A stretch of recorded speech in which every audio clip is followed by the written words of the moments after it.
From now on, you will take care of my mom and sister with me.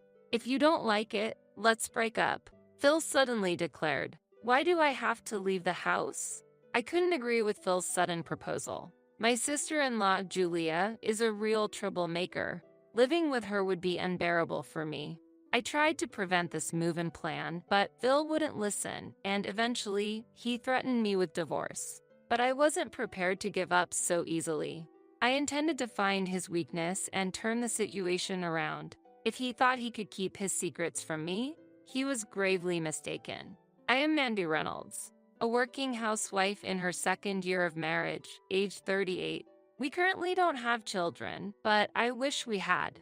After graduating from vocational school, I worked full-time at a general hospital but reduced my hours for fertility treatments. Now, I work only in the mornings at a local clinic, worrying about fertility treatments and my husband, Phil, in my personal life. I was attracted to Phil's skills and character as an insurance salesman, which eventually led to us getting married. We both shared a strong desire to have children soon. It would be wonderful to have a house filled with children's laughter. I've always wanted children, but I had to consider my age. Why are you so down? It will eventually be possible. Phil seemed to think children would come without effort, but it wasn't that simple. After 2 years, there was still no sign of pregnancy. I tried discussing fertility treatments with Phil, but his response was unexpected. Do we really need to go to the hospital? Celebrities over 40 give birth normally. Why not leave it to nature? I want to do everything possible. You said you wanted children too, right? It's not like we're sick, right? And it costs money, doesn't it?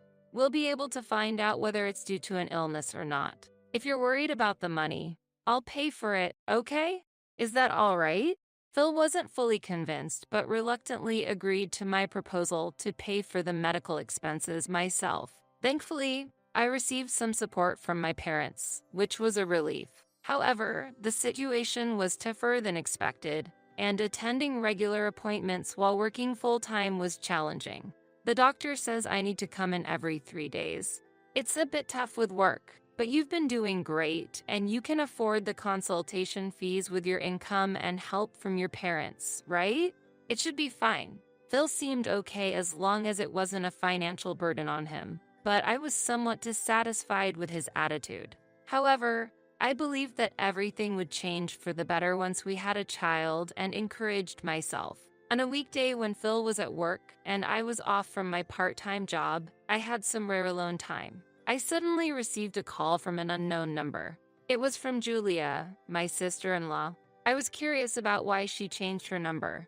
Did you change your number? I was surprised to get a call from an unknown number. A lot has happened. By the way, can I stop by? Is Phil at work? Phil isn't here today as it's a weekday, but I'm off. What time will you arrive? However, Julia started talking without paying attention to my question. Mandy, I have a lot to talk about. Let's have a thorough girls' talk. I only asked her about her arrival time, but I didn't get a specific answer. In the end, Julia arrived just as I had finished a few bites of my lunch. So, I hurriedly put away the rest of the lunch in the fridge, muttering to myself, "Welcome. If you had told me your arrival time, I would have prepared lunch for you. I haven't had lunch yet. I'm starving. Is that so? Shall I make something for you?"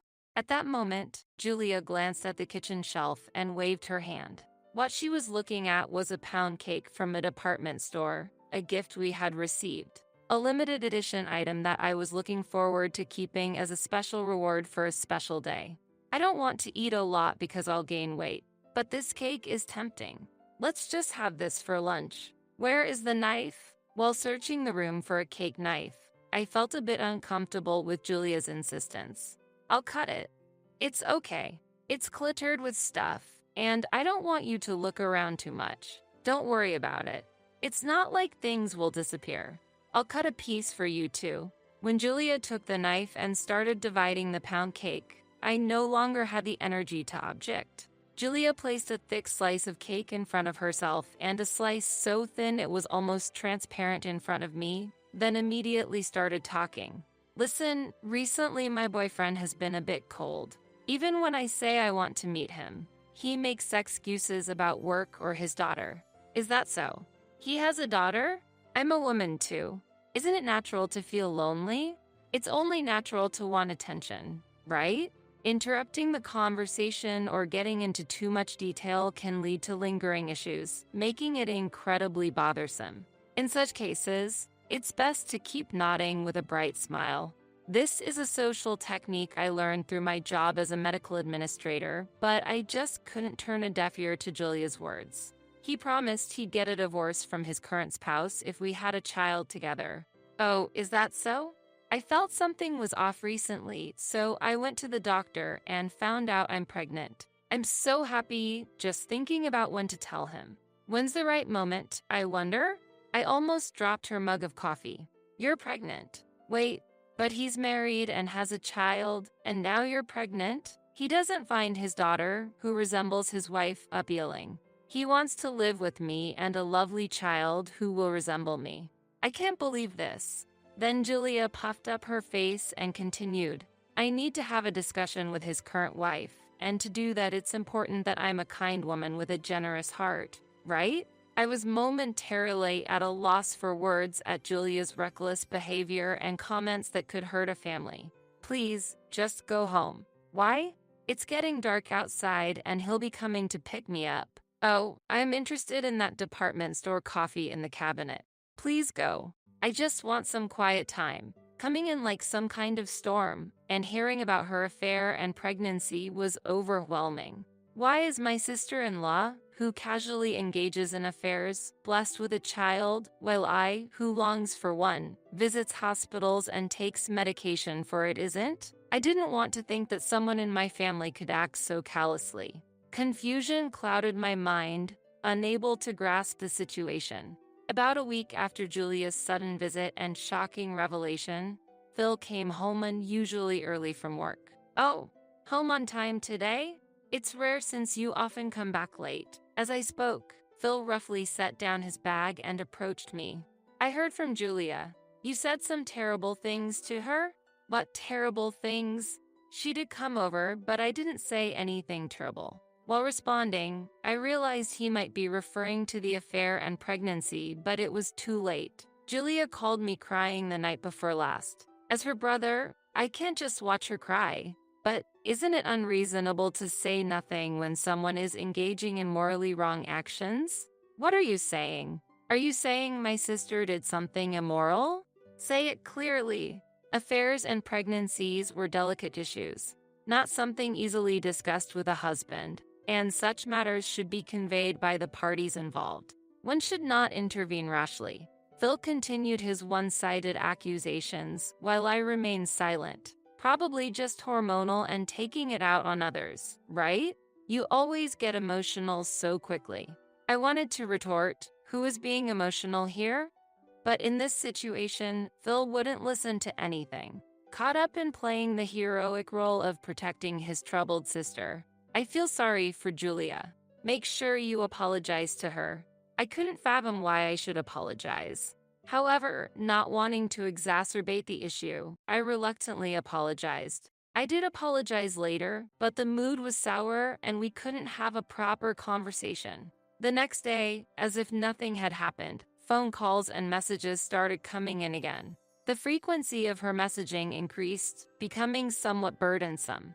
It was difficult to reply during work, but ignoring her would result in complaints to Phil, adding to the hassle. Reluctantly, I responded briefly and engaged in the conversation, but I wanted to avoid her bragging about affairs regardless of the time of day or night. Despite trying to discuss Julia's matters with Phil several times, it was to no avail. You are essentially a housewife now, so you should be able to handle conversations with Julia. Or, are you maybe jealous that she got pregnant first? Not at all. I'm busy too. Receiving messages that require immediate responses at night leads to sleep deprivation. Sleep deprivation? Julia is happy she can talk to you. She didn't expect to find someone so easy to talk to. Just listen to her for a bit. It seemed impossible to get Phil to understand. Despite my worries, the continuous messages from Julia remained a nuisance. However, I would later realize how naive I was to express my frustrations through phone calls and emails. About 2 months after I brought up Julia's matters to Phil, as the seasons changed and I considered switching to autumn clothes, the doorbell rang. Had I ordered something? As I headed to the entrance, an unexpected sight greeted me. Boxes piled up as if they were part of a move were being brought into the house. They were addressed to Phil, likely work-related items. But since their arrival, there had been no contact from Phil, and he hadn't returned home. Would have been nice to have prior notice. 3 days after not hearing a single word from Phil, he returned late at night, as if nothing had happened. "Hey, I'm back. No welcome? I'm trying to sleep. It's 1 a.m. Can you keep it down? Oh, you don't like that I'm back?" He was clearly aggressive, likely due to the alcohol. Approaching me, he stumbled over the large boxes and fell heavily. "Hey, what's with these boxes? You should have sorted them out. These are all addressed to you. I can't just open them without your permission. Are you talking back to me? Anyways, you should take care of these." I was stunned by Phil's statement. "What do you mean? I should handle them?" Just as I said, these belong to Julia and my mom. Mostly Julia's stuff, though. Wait, why are Julia's and your mother's belongings being sent here? Phil began to explain cheerfully, as if a long-awaited plan was coming to fruition. "It's all for my dear sister. She's currently renting and her lease is up for renewal. With talks of moving in with her boyfriend or getting married soon, I need to take care of her a bit. I wasn't aware of such plans. I'm about to be promoted to assistant manager, so my salary will increase. It's all good." Having had little contact with Phil's family since our marriage 2 years ago, this new development was bewildering. "You said you weren't getting along with your parents and were estranged, right?" "Yeah, family felt bothersome for a while. But now, with the promotion and pay raise, it's the perfect opportunity to give back to my parents and sister. Are you really okay with suddenly living together? We'll manage. Besides, there's a spare room. If we convert your room into storage space, there should be plenty of room for 4 people to live comfortably. Don't see a problem, do you?" His attitude assumed everything would go smoothly, but I was far from convinced. Moreover, Phil's offer to support Julia before her marriage made me wonder how much he understood our conversations. The information I received was quite different, leaving me anxious. "From now on, you will take care of my mom and sister with me. If you don't like it, let's break up," Phil suddenly declared. It's difficult to respond to such a sudden request. Even if it's for a short period, I prefer to avoid living together. Then we have no choice but to get a divorce, and I'll leave. Then go ahead and try? But I couldn't just leave immediately. I needed to prepare as much as possible in this house first. I needed to see Phil struggling. So I started by organizing Phil's belongings. I've always doubted his sincerity. Sometimes he came home late at night smelling of woman's perfume, and suspicious cards were frequently found in his pockets. He seemed like a fool if he believed I hadn't noticed with such clear evidence.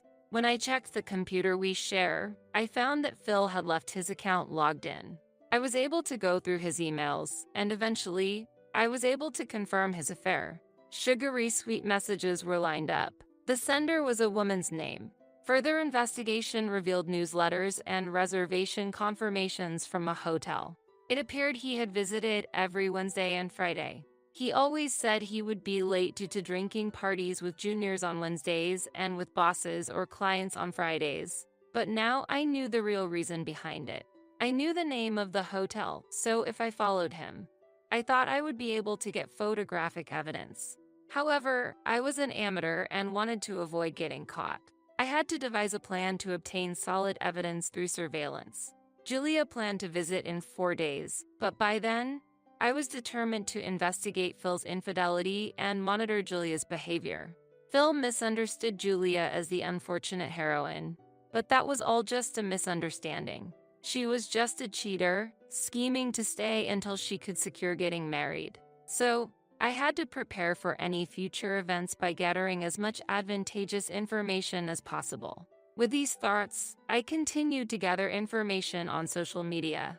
I clicked on a profile that was likely Julia's in the connections with friends section. The photos were heavily edited, changing the shape of her face and the size of her eyes, but it was undoubtedly Julia. After examining the photos and posts uploaded on Julia's page, I came across something I didn't want to be true. I can't believe this. The images Julia uploaded were hints to her relationship, and a specific item belonging to a man caught my eyes. Although his face wasn't clear, the item reminded me of the husband of a close friend from high school. I was close enough to them to have given a speech at their wedding. I remembered his unique taste from my visits to their house when I was still single. For example, a keychain of a shark's bone he shared with his wife, or wallets and ties with unique designs that reflected his preferences. Anyone who knew him could identify him from these items in the photos. I was not sure if my best friend from high school was aware of this situation, but she likely didn't know. Feeling doubtful yet believing my friend is likely unaware, I decide to share just the SNS information with her, leaving it to her discretion whether to confront his infidelity or not. There was also someone else I needed to talk to. It's been a while, Mother. I heard that you'll be staying with us from the day after tomorrow. Phil mentioned it. However, I have something to discuss with you before that. What a coincidence. I was also planning to let you know something before coming over the day after tomorrow. It seemed my mother-in-law also had something she wanted to share with me. In that case, it's time to reveal everything. I'll be frank. I'm considering getting a divorce due to Phil's affair. I'm still here, but once I finish organizing my belongings, I plan to leave. I suspected as much. Phil suddenly started to be kind to me, which was unusual. Do you have evidence? It was understandable that my mother-in-law wanted to see evidence. If her son was committing adultery and that was the reason for the breakup, naturally, she would want to see the evidence. Please look at this.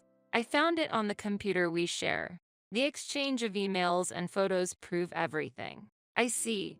Is this all the evidence you have? While flipping through the printed emails, my mother-in-law asked a heavy question. Her gaze was suffocating.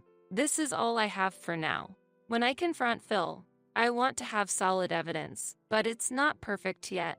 Well, considering his character, excuses and lies are expected. Please use this and hire a detective.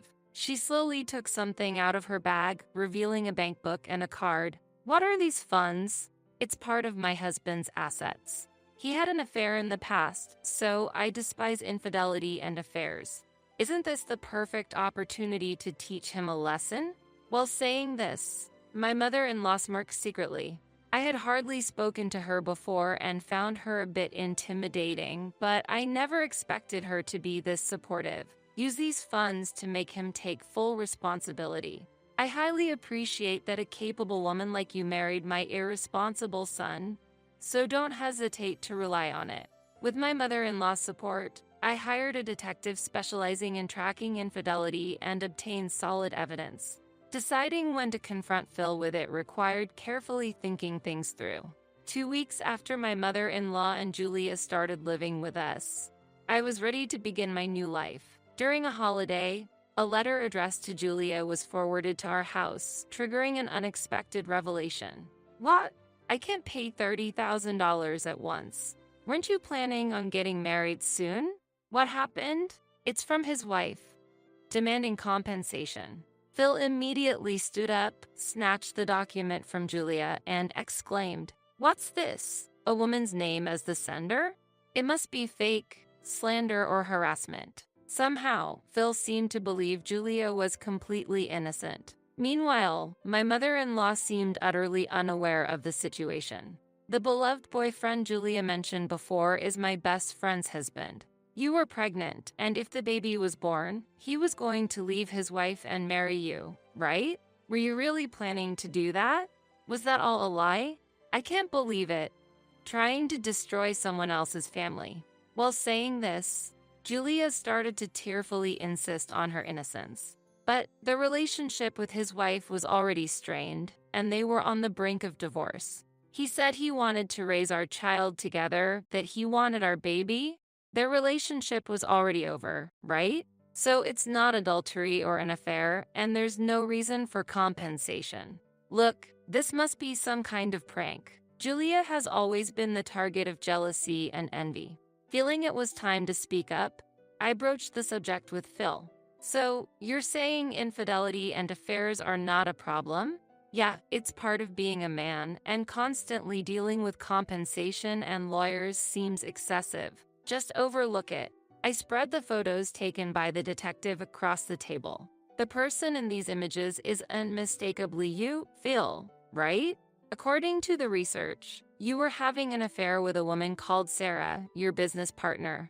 Please stop belittling people. Disregarding my rage, Phil still managed a light laugh.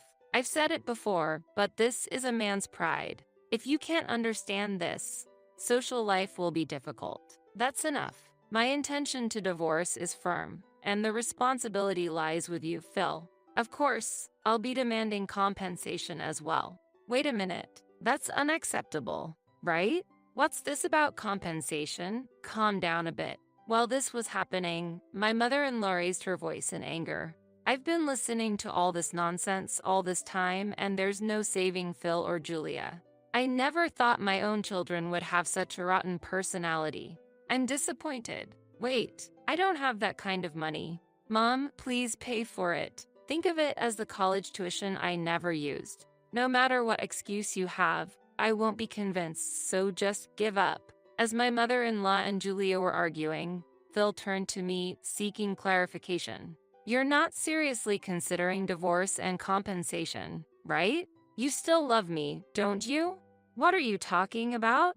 You cheated on me, made unilateral decisions, and who was it that threatened divorce if I didn't accept living with your mother and Julia?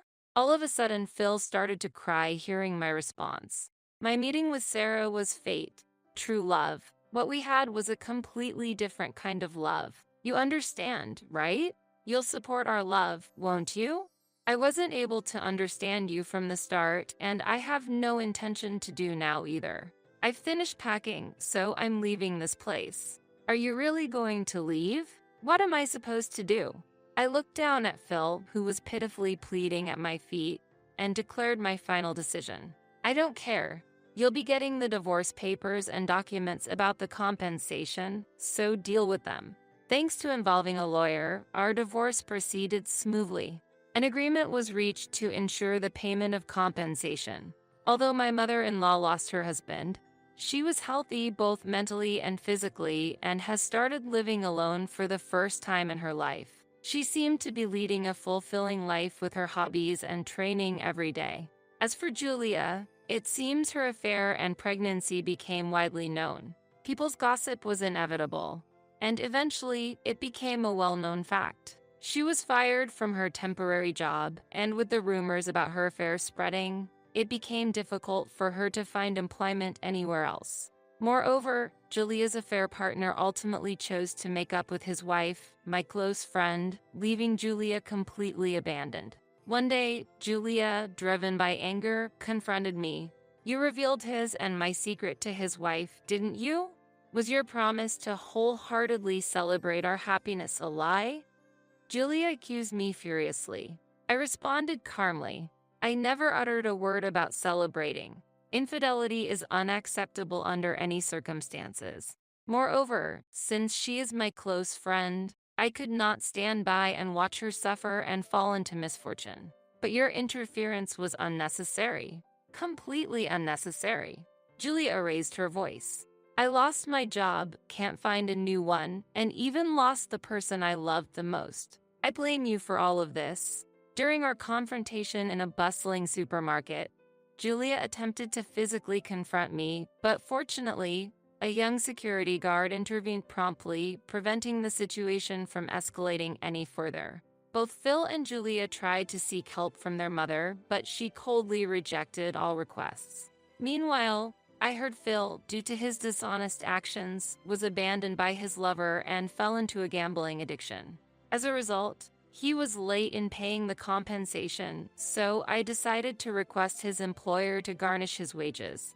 The rumor of the divorce caused by the compensation issue spread like wildfire throughout Phil's workplace, becoming a serious issue that could not be overlooked. Despite being a top sales performer respected by many colleagues, his personal actions were scrutinized, leading to his transfer to a department often referred to as the sideline room, where employees merely bide their time without meaningful work. After the divorce, I embraced my newfound freedom, fully enjoying my personal time. Although I once deeply desired to have children and build a happy family with Phil, that now seemed like a distant memory, and I decided to prioritize my financial independence. Furthermore, in my new partner, whom I met through work, I have found a serious and supportive relationship that brings a new sense of fulfillment to my life. He is a mid-career male nurse, skilled at empathizing with others, and our conversations always provide comfort and reassurance, whether or not we decide to have children. He is a trustworthy and wonderful person who accepts me entirely, allowing us to build our future together. I am determined to forge my path in life, focusing on pursuing my happiness.